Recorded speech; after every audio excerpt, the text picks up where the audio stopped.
দেশের অর্থনীতির মেরুদণ্ড হিসেবে পরিচিত তৈরি পোশাক খাতে বইছে অস্থিরতার হাওয়া। সাম্প্রতিক এক পরিসংখ্যানে উঠে এসেছে এক ভয়াবহ চিত্র। গত মাত্র ৩ বছরে বন্ধ হয়ে গেছে দেশের ৪০০টি পোশাক কারখানা।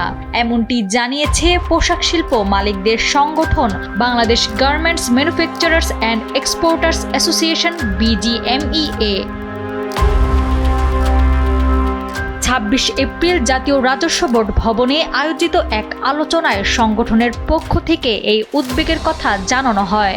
সংগঠনটি জানায়, দেশের শীর্ষ রপ্তানি আয় অর্জনকারী তৈরি পোশাক খাত একটি সংকটময় সময় পার করছে। বিগত ৩ বছরে প্রায় ৪০০টি পোশাক কারখানা বন্ধ হয়ে গেছে। আরও বহু কারখানা বর্তমানে আর্থিকভাবে ঝুঁকিপূর্ণ অবস্থায় রয়েছে। পোশাক শিল্প খাতের বর্তমানে স্থবিরতা ও মন্থর গতির পেছনে মূলত দুইটি কাঠামোগত কারণকে দায়ী করছে সংগঠনটি। তারা বলছে, প্রথমত ধারাবাহিকভাবে বেড়ে চলা ব্যবসা পরিচালনার ব্যয় এবং দ্বিতীয়ত উপযুক্ত ব্যবসাবান্ধব পরিবেশের ঘাটতি। সংগঠনটির পক্ষ থেকে আরও জানানো হয়, নীতি স্থিতিশীলতার অভাব, প্রাতিষ্ঠানিক জটিলতা ও অবকাঠামোগত সীমাবদ্ধতার কারণে শিল্পটি পিছিয়ে পড়ছে। নাওয়ার সালসাবিল দুরদানা, সময়ের আলো।